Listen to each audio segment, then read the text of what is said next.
the Weekly Geek News Show, Episode 8 for November 14th, 2014. I am your host, Mike Lewis, and this is the show where I review the news from the past week in movies, comics, games, tech, sometimes sports, and more. There is a new Weekly Geek News Show YouTube channel that I created for the show. So right now, if you are watching on my personal channel, you can find the link in the description below this video to go to the new channel and subscribe. I will post a show on both channels, so my personal channel and also the new channel, for a few weeks to give you some time to switch to the new dedicated WGNS channel. So let's get on to the news for this week. Last Friday, right after I reported last week's show, Blizzard Entertainment held Blizzcon on November 7th and 8th, so Friday and Saturday, in Anaheim, California. There they announced more details of the upcoming Warcraft movie and also new games. The Warcraft movie is going to be an epic fantasy movie based on the Warcraft video games, and this movie will involve the initial encounter of orcs and humans. This movie will be produced by Legendary Pictures and also will be directed by Duncan Jones, who directed Source Code with Jake Gyllenhaal. New promotional art was displayed at BlizzCon, and this movie will be released March 11, 2016. Blizzard also announced that it will release its first new franchise in years in the game titled Overwatch. This is a team-based multiplayer shooter that some say is similar to the gameplay of Team Fortress 2. There will be multiple classes, and this will include a large German soldier in battle armor, a Japanese warrior, an Indian architect, and a genetically engineered gorilla with glasses, and there will be many more classes as well. The game looks to have fun Pixar-like animation and graphics, and there are no details on the pricing yet, but the game may be free to play. The Overwatch game will enter beta sometime in 2015. The trailer for StarCraft II, Legacy of the Void, was also shown at BlizzCon. This game was earlier announced a few years ago to be an expansion to StarCraft II, but now details point to this being its own standalone game. Prices and release date have not yet been announced. In movies and television news this week, first off, Matt Damon confirmed that he will return as Jason Bourne. This fifth movie in the series will be directed by Paul Greengrass, and that he actually directed the second and the third movie, The Bourne Supremacy and The Bourne Ultimatum. This movie will be released in 2016. Joseph Gordon-Levitt will play Edward Snowden in the upcoming NSA movie, and Oliver Stone will direct. For those not familiar with Edward Snowden, he, a few years ago in 2013, leaked classified NSA documents that had to do with how the government is spying on the American people through emails, social networks, and other online accounts. This film will be based on two books of such events called The Snowden Files and Time of the Octopus. This movie will go into production in January 2015. Jonathan Nolan has been developing Asimov's Space Saga Foundation. This is a book trilogy for HBO and Warner Bros. Jonathan Nolan is the brother of director Chris Nolan. He was the writer or co-writer on many of his brother's films, such as Interstellar, The Prestige, and the Dark Knight trilogy. No announcements yet of a director or casting or release date. George Lucas surprised us this week with an animated musical that he wrote, and that is going to come out in January. It is called Strange Magic, and he wrote this story that was inspired by A Midsummer's Night Dream. Voice cast includes Alan Cumming, and this will be released through Disney's subsidiary Touchstone. And Disney owns Lucasfilm and probably does not want this animated film to be seen as a Disney film, so therefore release it through Touchstone Pictures. This will be released on January 23rd, 2014, so just a few months away. Rumors leaked this week of an upcoming Aunt May movie to take place in the Sony's Amazing Spider-Man universe. In addition to the Spider-Man villain film Sinister Six and also a third Amazing Spider-Man movie, this movie, Aunt May, will be a government spy in the 1960s era. The third Thor movie, Thor Ragnorak, will probably kill off some of Marvel's major characters. No major Marvel movie hero will be safe. Christopher Yost, who is writing the screenplay, announced on Twitter this week that, quote, Ragnarok is the end of all things. What are we supposed to do? Let people live? Now, we know from the comic books that Ragnarok represents an apocalyptic battle that spells the end of the world of Asgard. This film will release in July 28, 2017. One small note, last month, Robert Downey Jr. said that he would reprise his role as Iron Man in the fourth movie if Mel Gibson directed it. Mel Gibson and Robert Downey Jr. are friends. This week, the Daily Mail reported that Mel Gibson said in an interview that he would be willing to direct if called upon. We will have to wait and see what comes upon with that. In the world of consumer technology, Sony's waterproof SmartWatch 3 was released this week on the Google Play Store. It has Android Wear operating system, and while others such as Motorola and LG are going for the fashion look, Sony is trying to appeal to the active crowd. It has a rubber wristband instead of leather or metal. It has built-in GPS, extra waterproofing, and a square screen. It is available now, like I said, on Google Play or other retailers for $250. Google's Chromecast TV dongle added new apps this week. It added Showtime Anywhere and Stars Channel, and it also added family-friendly party-style games such as Wheel of Fortune and Scrabble, and these games will be able to be controlled with phones and tablets. Google also announced that it will be giving 2 free months of Hulu Plus and 90 days of Google Play to Chromecast owners. Sony announced a new cloud-based monthly TV service this week called PlayStation Vue. This PlayStation Vue service will have a large selection of channels without a monthly contract. At the start, the service will only have 75 channels, including CBS network channels, Discovery Networks, Fox Networks, Sci-Fi, Nickelodeon, and much more.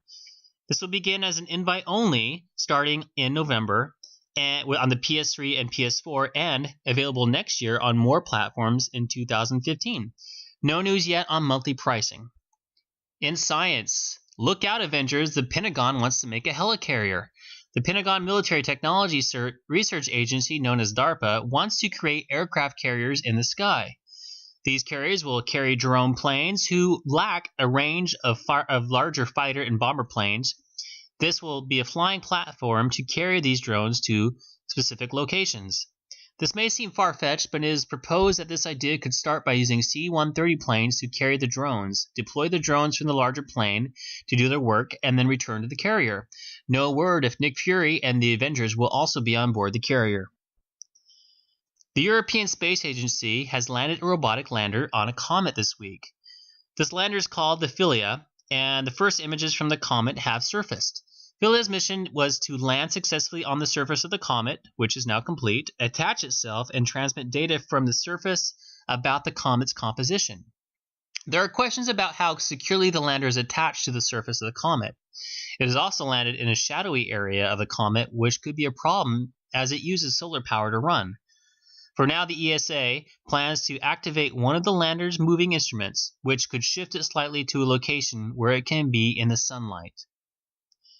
There has been some battling in Washington, D.C. this week with net neutrality.